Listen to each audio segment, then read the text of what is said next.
Hello dear students, welcome to school spare. আশা করি সবাই ভালো আছো। তো আজকের এই ভিডিওতে আমরা ষষ্ঠ শ্রেণী বার্ষিক পরীক্ষা বাংলা প্রথম পত্রের একটি নমুনা প্রশ্ন নিয়ে আলোচনা করব। ভিডিওতে তোমাদের জন্য থাকবে 30টি নৈর্ভিত্তিক প্রশ্ন উত্তর সহ এবং থাকবে সৃজনশীল প্রশ্ন উত্তর সহ। সো ভিডিওতে তোমাদেরকে প্রশ্নটি ভালোভাবে বুঝিয়ে দিবে এবং তোমরা পরীক্ষায় কিভাবে লিখবে, কিভাবে আনসার করবে, এভরিথিং বিস্তারিত আলোচনা করব। সো ধৈর্য সহকারে পুরো ভিডিও দেখো এবং যারা এখনো পর্যন্ত school spare YouTube channel subscribe করো নাই তারা অবশ্যই সাবস্ক্রাইব করে দিবে। এরকম গুরুত্বপূর্ণ ভিডিও তুমি যেন সবার আগে পেয়ে যাও। তো দেরি না করে চলো শুরু করি আজকের ভিডিও।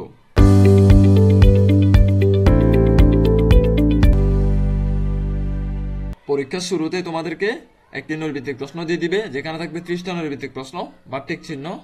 তো তোমরা সেটাতে হালকা হালকা করে দাগিয়ে নিবা। প্রথমে দাগিয়ে নেওয়ার পর তোমাদেরকে একটি উত্তরপত্র দেওয়া হবে। উত্তরপত্র তোমরা বৃত্ত ভরাট করতে হবে। যারা বৃত্ত ভরাট বোঝো না তারা টিচারকে জিজ্ঞেস করবে কিভাবে বৃত্ত ভরাট করতে হয়, স্যারে বলে দিবে। ঠিক আছে, এটা যেহেতু তোমাদের প্রথম পরীক্ষা, বার্ষিক পরীক্ষা প্রথমবার, সো দ্যাটস ওয়াই তোমাদেরকে এগুলা খেয়াল রাখতে হবে। তো আমি তোমাদেরকে উত্তরগুলো একটা একটা দেখে দিচ্ছি এখন নৈর্ভিত্তিকের। তোমরা আমার সাথে সাথে চাইলে পড়ে নিতে পারো, অথবা ভিডিওটা থামিয়ে একবার পড়ে নাও, কারণ এগুলো খুবই গুরুত্বপূর্ণ নৈর্ভিত্তিক প্রশ্ন। এখান থেকে তোমাদের কমন করতে পারে। তো একটা পড়ে নি চলো। তো বলছে মানুষের সহজাত প্রবৃত্তি বোঝাতে প্রযোজ্য ভালোবাসা। তারপর হচ্ছে জিদা সানজিদা মেবি, এখানে বোঝা যাচ্ছে না। খাতুনের লেখিকা ছাড়াও অন্য পরিচয় কোনটি? রবীন্দ্রসঙ্গীত শিল্পী। তো বলছে মাদার তেরেসার ভাই বোনের সংখ্যা কত? 3 জন। উত্তর হচ্ছে তিন নাম্বার। এখানে 3 নাম্বারে টিকমার্ক করতে হবে। তুমি উত্তর দিতে হবে গ। ঠিক আছে। সূর্যালোককে কখন হাওয়ার কণা ঠিঙ্গাতে হয়? বুঝে যাচ্ছে না লেখা।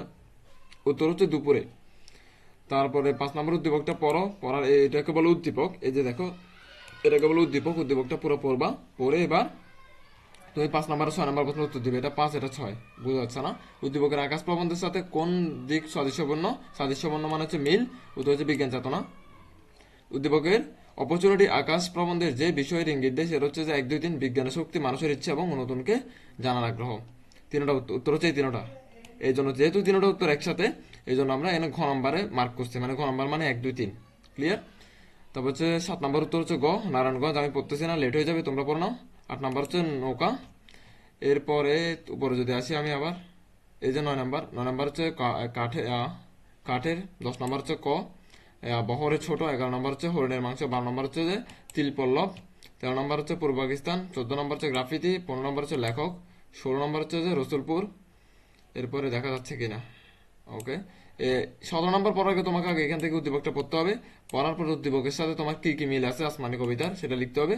উত্তর হচ্ছে আসমানি, লিখেই দিচ্ছে কোন কবিতার সাথে সাদৃশ্যপূর্ণ। উদ্দীপকের সায়ানি আসমানি কবিতার কোন চরিত্রের সাথে সাদৃশ্যপূর্ণ আছে? আসমানি কবিতা আসমানি নামে একটা মেয়ে আছে, ওর সাথে সাদৃশ্যপূর্ণ। আসমানিতে চোখে যা নেই 2 ও 3 উত্তর, মানে কি 2 নম্বর এবং 3 নম্বর উত্তর। তো 2 ও যেহেতু 3 উত্তর, তোমাকে দাগাইতে হবে গ নাম্বার। ঠিক আছে। এরপর 19 নম্বর হচ্ছে দেয়া। 20 নম্বর হচ্ছে একদুই মানে কাতলা ও খলসে। 21 নম্বর হচ্ছে বাদলা। 22 নম্বর হচ্ছে সাংবাদিক। 23 নম্বর হচ্ছে গভীর। 24 নম্বর হচ্ছে সোনালী চিল। 25 নম্বর হচ্ছে সাংবাদিকতা। 26 নম্বর হচ্ছে দেখি। 27 নম্বর ছিটকিনি। 28 নম্বর 2004 সালে। 29 নম্বর হচ্ছে বন এবং 23 নম্বর হচ্ছে ফাল্গুন। এগুলা গেল তোমাদের নৈর্ভিত্তিক প্রশ্ন। এটার জন্য তোমাদেরকে 30 মিনিট দেওয়া হবে। 30 মিনিটের মধ্যে এগুলো তোমাদেরকে বৃত্ত ভরাট করে উত্তরপত্রে জমা দিতে হবে, উত্তরপত্র স্যারকে। এরপর আসবে তোমাদের লিখিত বা রচনামূলক প্রশ্ন বা সৃজনশীল প্রশ্ন। আমি দেখে দিচ্ছি সেগুলো। লিখে আছে সৃজনশীল প্রশ্ন, প্রতিটি প্রশ্নের মান 10। ঠিক আছে। যে কোনো 5টি প্রশ্ন উত্তর দাও। তোমাদেরকে টোটাল 8টি প্রশ্ন সৃজনশীল দিবে। তোমাদেরকে সেখান থেকে যে কোনো 5টি প্রশ্নের উত্তর দিতে হবে। একটাতে 10 করে, 5টাতে কত? 50। তাহলে আর বাকি 20 কোথায়? মানে 70 পরীক্ষা হবে না তোমাদের লিখিত। আর বাকি 20 হচ্ছে তোমাদের বর্ণনামূলক প্রশ্ন ও আনন্দ পাঠ থেকে দিবে আর কি। তো তোমাদের ক বিভাগ, খ বিভাগ, গ বিভাগ 3টে বিভাগ থাকবে। ক বিভাগ থাকবে গদ্য, মানে তোমাদের যে রচনা বা প্রবন্ধ ইত্যাদি আছে ওগুলা। খ বিভাগ থাকবে যে কবিতা। কবিতা মানে তোমাদের কবিতা অংশ থেকে। ক বিভাগ থেকে তোমাদেরকে 3টে প্রশ্ন দিবে, 1, তারপর হচ্ছে 2 এবং 3। এই যে এটা 3। ঠিক আছে। দেখা যাচ্ছে কিনা দেখায় তোমাদেরকে একটু। এই যে 3 দেখছো, এটা হচ্ছে 3। তাহলে তোমাদেরকে 3টা এবং 4টা, মানে ক বিভাগ থেকে তোমাদেরকে 4টা প্রশ্ন দিবে। খ বিভাগ থেকে দিবে 4টা। কয়টা হচ্ছে টোটাল? 8টা। 8টা প্রশ্ন থেকে তোমাকে যে কোনো 5টা লিখতে হবে। তার মানে সোজা কথা হচ্ছে যে ক বিভাগ থেকে হয়তো তুমি 3টা লিখবা, খ বিভাগ থেকে হয়তো 2টা লিখবা। কয়টা হচ্ছে? 5টা। একটা বিভাগ থেকে 2টার বেশি লেখা যাবে না। দুইটাকে 4টা লিখবে, তারপর গিয়ে যে কোনো একটা বিভাগ থেকে একটা পুরাই দিতে হবে তোমাকে। এটা নিয়ে অনেকে কনফিউজড হয়েছে, আমি ভালো করে বুঝিয়ে দিচ্ছি। তুমি ধরো 1 নম্বর লিখলা সৃজনশীল এবং 2 নম্বর লিখলা। ঠিক আছে। এবং তোমার এখানে আর 5 নাম্বার লিখলা, 6 নাম্বার লিখলা, তাহলে কত হয়েছে? 4টা হয়ে গেছে, আরেকটা লিখতে হবে। তো আরেকটা তোমার মনে করো কমন প্রশ্নে 3 নাম্বার, তাই তুমি 3 নাম্বার লিখে দিবা। ঠিক আছে। আবার অনেক সময় এমন হতে পারে যে তোমার 1 2 3 4 চারোটা কমন, 1 2 3 4 চারোটা কমন, তুমি ধরো 1 2 3 লিখলা, 1 2 লিখার পরে তোমার 4ও কমন পড়ছে, কিন্তু 4 লিখতে পারবা না তখন আর, কারণ একটা বিভাগ থেকে তুমি 3টার উপরে লিখতে পারবা না। চারোটা লিখে ফেললে তোমাকে এখান থেকে তো আর একটাই মাত্র, এই জন্য তোমাকে একটা বিভাগ থেকে সর্বোচ্চ 3টা লিখতে পারবা, এর উপর লিখতে পারবা না। ক্লিয়ার? এরকম করে তোমাকে 5টা পুরাইতে হবে। এটা হচ্ছে সৃজনশীল প্রশ্নের কাহিনী। এবার সৃজনশীল প্রশ্ন একটা বুঝিয়ে দিচ্ছি আমি। ক নাম্বারটা আমি বুঝিয়ে দিব তোমাদেরকে একটু। ক নাম্বারটা যেহেতু অনেকে সৃজনশীল লিখতে পারো না এখনো, যেহেতু তোমরা এখনো নতুন, ক্লাস 6 অর্ধবার্ষিক পরীক্ষা দিছো মাত্র, এবং বার্ষিক পরীক্ষা আসছে। সো তোমাদের সুবিধার জন্য আমি তোমাদেরকে একটা সৃজনশীল ভালো করে বুঝিয়ে দিই। সাপোজ 1 নাম্বার যদি আমি বুঝিয়ে দিই, আগেরকার দিনে মানুষ জানতো না যে গাছেরও প্রাণ আছে। তো বিজ্ঞানী জগদীশ চন্দ্র বসু এই বিষয়ে ব্যাপক গবেষণা করে প্রমাণ করেন যে গাছের প্রাণ আছে। তিনি দেখিয়েছেন যে উদ্ভিদ ও প্রাণীর জীবনের মাঝে অনেক মিল বিদ্যমান। ঠিক আছে। মানে উদ্ভিদ মানে কি? গাছপালা। উদ্ভিদ মানে গাছপালা, প্রাণী মানে আমরা, মানে আমরা এবং উদ্ভিদের মাঝখানে অনেক মিল আছে, এটা বলতে চাচ্ছে। তার আবিষ্কারের মধ্যে গাছ বেড়ে ওঠা মাপার যন্ত্র, ক্রোসমোগ্রাফ এবং গাছের দেহের উত্তেজনার বেগ মাপার সমতল তরুলিপি যন্ত্র অন্যতম। বিজ্ঞানী সম্পর্কে বলছে আর কি, বিজ্ঞানী জগদীশ চন্দ্র বসু। খ নম্বর হচ্ছে তোমাদের মুখস্থ করা, ডিরেক্ট বই থেকে যে গল্পটা পড়তো ওই গল্পটা অনুযায়ী তোমাদেরকে এটা মুখস্থ করতে হবে। ঠিক আছে। ছোট মাপের ঢেউগুলো আমরা কি হিসেবে দেখি, আর একটা হচ্ছে কি দেশের সঙ্গে যোগাযোগ অনেক সহজ হয়েছে কেন। তো এই দুইটা উত্তর আমি ডিরেক্ট দেখে দিচ্ছি তোমাদেরকে। ওয়েট। ক নম্বর উত্তর হচ্ছে ছোট মাপের ঢেউগুলো আমরা নীল রং হিসেবে দেখতে পাই। আর ক নম্বর তো দেখে নাও, এখান থেকে এখানে পড়ে নিবে, এটা মুখস্থ ডিরেক্ট। ক নম্বর এখানে বোঝার কিছু নাই, তোমাদের প্যাসেজ থেকে ডিরেক্ট লিখতে হবে। মেইন বিষয় হচ্ছে তোমার গো আর গো, সবচেয়ে ইম্পর্টেন্ট এখানে। গ নম্বর হচ্ছে 3, ঘ নম্বর হচ্ছে 4, এগুলো বুঝে বুঝে লিখতে হয়, বানিয়ে বানিয়ে। এটাকে বলে সৃজনশীল। যেমন উদ্দীপকের কোন দিকটি আকাশ প্রবন্ধকে প্রতিনিধিত্ব করেছে, মানে উদ্দীপকের এই দিকটি কোন দিকটি আকাশ প্রবন্ধের সাথে মিল আছে। তো আকাশ প্রবন্ধটা যারা পড়ছে তারা তো জানার কথা, কিভাবে লিখবে সেটা উত্তরটা আমি দেখে দিচ্ছি যে কিভাবে লিখতে হয়। মূলত উদ্দীপকের বিজ্ঞানসম্মত বিজ্ঞান মনস্কতার দিকটি আকাশ প্রবন্ধের প্রতিনিধিত্ব করতেছে। মানে কি, আকাশ প্রবন্ধে হয়তো বিজ্ঞান বিষয়ক নিয়ে বিভিন্ন আলোচনা করছে। যেমন মানুষ আগে বিশ্বাস করতো কি আকাশ একটা ঢাকনা মানুষের মাথার উপরে, কিন্তু পরবর্তীতে গবেষণা দেখেছে না, আকাশটা একটা শূন্য। ঠিক আছে। তো এই বলছে বিজ্ঞান মনস্কতা, কারণ এইখানে উদ্দীপক বিজ্ঞান নিয়ে আলোচনা করছে না, একজন বিজ্ঞান নিয়ে আলোচনা করছে না। এই যে মিলটা, এই মিলটা তুলে ধরতে হবে তোমাকে। বিস্তারিত কিভাবে লিখবা? আগেরকার দিনে মানুষ কুসংস্কার ও নানা ভ্রান্ত ধারণা নিয়ে থাকতো, কিন্তু ক্রমে বিজ্ঞানের উন্নতি হওয়ায় মানুষের ভুল ও সঠিকের পার্থক্যটি বুঝতে শিখেছে, যার ফলে সমাজ ক্রমশ সামনের দিকে এগিয়ে যাচ্ছে। মানে কি, আগের দিনের মানুষ তো কুসংস্কারে বিশ্বাস করতো, বর্তমানে বিজ্ঞানের এই আধুনিকতার কারণে সবাই এগিয়ে যাচ্ছে।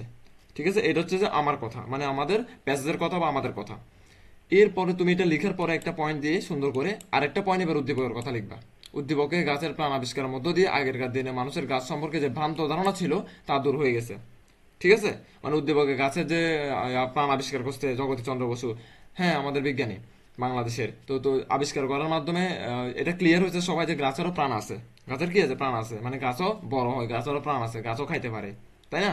আমরা দেখি না আর কি খালি চোখে, এটা গাছের ভেতরে ভেতরে হয়। তাহলে এই যে একটা মিল আছে আগের আমাদের প্রবন্ধের সাথে উদ্যোগের একটা মিল আছে, এটাকে বলে সৃজনশীল। তোমার মিলটা সুন্দর করে গুছিয়ে লিখতে হবে। প্রথম 2-1টা পয়েন্টে তুমি তোমার কথা বা প্রবন্ধের কথা লিখবা, তারপরে 2-1টা পয়েন্টে তুমি কি লিখবা? উদ্দীপকের কথা লিখবা, এবং উদ্দীপকের সাথে আমাদের প্রবন্ধের কি ধরনের মিল রয়েছে সেটা ব্যাখ্যা করবা। খুব সুন্দর করে ব্যাখ্যা করতে, এটা হচ্ছে সৃজনশীল লেখার নিয়ম। সো এটা নিয়ে আমার বিস্তারিত অনেক ভিডিও আছে, এটা ভিডিওটা লম্বা হয়ে যাচ্ছে, এই জন্য আর বলতে যাচ্ছি না এখানে।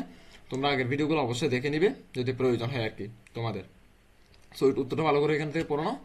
আর ঘ নম্বর প্রশ্ন বলছে, বিজ্ঞানী জগদীশ চন্দ্র বসু ও আকাশ প্রবন্ধের প্রাবন্ধিক উভয়ের সত্য উদ্ঘাটনের ক্ষেত্রে যৌক্তিক প্রমাণ উপস্থাপনে সক্ষম হয়েছে। খেয়াল করো, বিজ্ঞানী জগদীশ চন্দ্র বসু এবং আকাশ প্রবন্ধের প্রাবন্ধিক বলতে যে লেখাটা লিখছে আর কি, রচনাটা তোমাদের প্রবন্ধটা যে লিখছে লেখক আর কি, উভয় সত্য উদ্ঘাটনের ক্ষেত্রে যৌক্তিক প্রমাণ উপস্থাপন সক্ষম হয়েছে, মানে উভয়ে মানে সফল হয়েছে কোন একটা রিসার্চ করতে গিয়ে আর কি, গবেষণা করতে গিয়ে। তো এটা বিশ্লেষণ করতে হবে তোমাকে।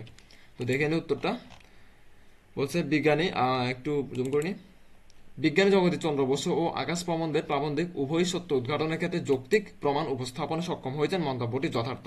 যথার্থ মানে বুঝো, যথার্থ মানে সঠিক, মন্তব্যটি কি সঠিক। তো তুমি উদ্দীপকের লাইনটাই তুলে দিবা, মূলত সরি প্রশ্নের লাইনটা তুলে দিবা। এটা এতটুকু পর্যন্ত তুলে বিশ্লেষণ করার জায়গায় কি লিখে দিবা? মন্তব্যটি যথার্থ। ঠিক আছে।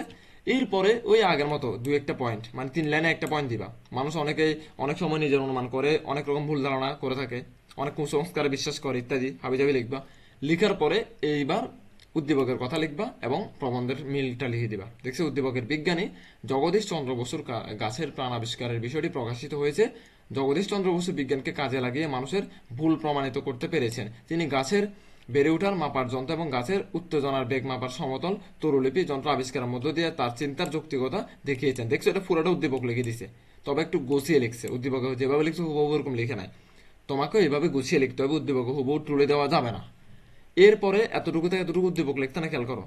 আবার এখান থেকে আকাশ প্রবন্ধের লেখা শুরু করছে। এবার তুমি আবার ওই আকাশ প্রবন্ধে চলে যেতে হবে। প্রবন্ধ থেকে কিছু কয়েকটা লাইন আনতে হবে এখানে। তো প্রবন্ধে মানে প্রবন্ধে কি বলছে, আকাশের নানা উপাদান নিয়ে ব্যাখ্যা করছেন, অত্যন্ত যৌক্তিকভাবে ব্যাখ্যা করছেন। হ্যাঁ, আকাশে কোন একটা ঢাকনা নয় এটা ব্যাখ্যা করছে। হ্যাঁ, আমাদের ভিতরে এখানে যে নাইট্রোজেন, অক্সিজেন, কার্বন ডাইঅক্সাইড রয়েছে এগুলো ব্যাখ্যা করছে। এই যে জিনিসগুলো তুলে ধরতে হবে, কথা বোঝাচ্ছে, ইনফরমেশন দিতে হবে, নাহলে তোমাকে নাম্বার দিবে না। এই যে উদ্দীপক কিভাবে লিখছে খেয়াল করছো, প্রথমে এক লাইনে একটা ব্যাখ্যা করছে, তারপর হচ্ছে নিজে তুমি তোমার ভাষায় একটা পয়েন্ট দিবে 3 লাইনে, তারপর উদ্দীপকের কথা লিখবা 4-5 লাইনে, তারপর প্রবন্ধের কথা লিখবা 4-5 লাইনে, মানে মিলটা বোঝাবা এদের মানে বিজ্ঞানী এবং প্রাবন্ধিকের মধ্যে কি মিল আছে। দেন লাস্টে কি এটা তুমি তোমার মতো করে উদ্দীপক এবং প্রবন্ধ মিলে মিক্স করে লিখে দিবা। এটা হচ্ছে সৃজনশীল লেখার নিয়ম। প্রত্যেকটা সৃজনশীল এভাবে লিখবা, একই নিয়ম, ঠিক আছে, কোনো ব্যাস কম নাই। তো এটা হচ্ছে গেল। এরপরে আমি আরগুলো তো দেখানোর সময় নেই, আমি উত্তরগুলো বলে দেবো কোথায় আছে, তোমরা এগুলো স্ক্রিনশট নিয়ে নাও। অবশ্যই বাসাগুলো একটা একটা প্র্যাকটিস করবা, ঠিক আছে। 2 নম্বর স্ক্রিনশট নাও। স্ক্রিনশটটা মাদার তেরেসা থেকে আসছে, মাদার তেরেসাটা আগে ভালো করে পড়বা প্রবন্ধটা, দেন এই উত্তরটা মিলাবা, ঠিক আছে। আমি বলে দিব উত্তর কোথায় আছে। 3 নম্বর আসছে কোথেকে, 3 নম্বর আছে আমাদের লোকশিল্প নামে একটা প্রবন্ধ আছে না তোমাদের, ওইটা থেকে আমাদের লোকশিল্পটা ভালো করে পড়ে নাও, তারপর এই সৃজনশীলটা বের করবা নিজে নিজে। তারপর 4 নম্বর হচ্ছে তোমাদের কোথেকে আসছে, এটা কতকাল ধরে একটা প্রবন্ধ আছে না তোমাদের বইয়ে, কতকাল ধরে, ওইটা থেকে আসছে, ঠিক আছে। ওইটা এটা ভালো করে প্র্যাকটিস করে নিবা। তা 5 নাম্বার আছে তোমাদের উদ্দীপকের চিঠি বিলি নামে একটা কবিতা আছে তোমাদের, ওইটা থেকে আসছে, ঠিক আছে। এটা স্ক্রিনশট নাও, এগুলা খাতায় তুলে নাও এবং এখান থেকে প্র্যাকটিস করা শুরু করো। তোমাদের গাইডে বলে দিব কোথায় আছে উত্তর, ওখান থেকে প্র্যাকটিস করবা তোমরা। তারপর হচ্ছে যে এটা হচ্ছে যে পাখির কাছে ফুলের কাছে একটা কবিতা আছে, ওইটা থেকে আসছে। তারপর 7 নাম্বার আছে তোমাদের বাঁচতে দাও কবিতা থেকে আসছে, এবং 8 নাম্বার আছে তোমাদের কোথায় লিখেছে, ফাগুন মাস কবিতা থেকে। এটা তো গেল তোমাদের সৃজনশীল প্রশ্ন, মানে 50-এর মার্কের। এরপর আচ্ছা আমি সৃজনশীল প্রশ্ন উত্তরগুলো আগে দিই। আচ্ছা আমি আগে বর্ণনামূলকটা দেখিয়ে দিই। বর্ণনামূলক প্রশ্ন এখানে দেওয়াই আছে, বলছে আনন্দ পাঠ। বর্ণনামূলক মানে আনন্দ পাঠ থেকে আসবে তোমাদের। আনন্দ পাঠে প্রতিটি প্রশ্নের মান 10। তোমাদেরকে এখান থেকে 1, 2, 3, 4 চারটা প্রশ্ন থেকে অনলি 2টা প্রশ্ন উত্তর দিতে হবে। একটাতে 10 করে, 2টাতে 20। ক্লিয়ার? তো সৃজনশীল ছিল 50, এখানে হচ্ছে 20, টোটাল 70। তো এখানে 5টা প্রশ্নের স্ক্রিনশট নিয়ে নাও, এগুলা তোমরা আনন্দ পাঠ থেকে বের করবা, ঠিক আছে। এটাও তোমাদের দায়িত্ব, আনন্দ পাঠ গল্প পড়লে এগুলো ইজিলি পারা যাবে। তো আমি সৃজনশীল প্রশ্নগুলোর উত্তরটা দেখিয়ে দিই। এই যে দেখো সৃজনশীল প্রশ্ন উত্তর এখানে দেওয়া আছে। 1 নাম্বার তো আমি তোমাদেরকে ডিরেক্ট উত্তর দেখিয়ে দিয়েছি না একটু আগে, এটা হচ্ছে 70 পৃষ্ঠা 9 নং প্রশ্ন উত্তর, মানে তোমাদের লেকচার যে গাইডটা আছে লেকচার গাইডের 70 পৃষ্ঠা 9 নং প্রশ্ন উত্তর তোমরা 1 নাম্বার প্রশ্ন উত্তরটা পেয়ে যাবা। ঠিক একইভাবে আমাদের সৃজনশীল এই 2 নাম্বার প্রশ্ন উত্তর, এই যে 2 নাম্বার, এই যে 2 নাম্বারের প্রশ্ন উত্তরটা কোথায় পাবা, তোমরা এটা পাবা যে 81 পৃষ্ঠার 5 নং প্রশ্ন উত্তর লেকচার গাইডের। তো এটা এভাবে স্ক্রিনশট নিয়ে নাও, কোথায় সবগুলো দেওয়া আছে দেখো, 1 থেকে শুরু করে 8 পর্যন্ত সবগুলো দিয়ে দিচ্ছি, উত্তর লিখে আছে, এবং আমি বলে দিচ্ছি কোনটা কোন অধ্যায় থেকে আসছে।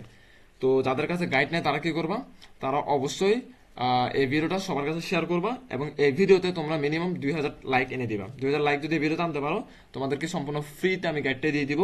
তোমাদের ডেসক্রিপশন অথবা কমেন্ট বক্সে আমি পিন করে দিয়ে দিব, তোমরা ওখানে ক্লিক করে পিডিএফটা পেয়ে যাবা গাইডের, ওখান থেকে পড়ে নিতে পারবা। যাদের গাইড নেই তাদের জন্য আর কি। আর প্রয়োজন হলে আমি আরেকটা ভিডিও তৈরি করবো, তোমরা অবশ্যই আমাকে কমেন্টে সেটা জানাতে হবে। সো আজকের ভিডিও এতটুকু পর্যন্ত থাকবে, ভালো লাগলে চ্যানেলটি অবশ্যই সাবস্ক্রাইব করবে, যেন এরকম গুরুত্বপূর্ণ ভিডিও তুমি সবার আগে পেয়ে যাও। তো ধন্যবাদ সবাইকে।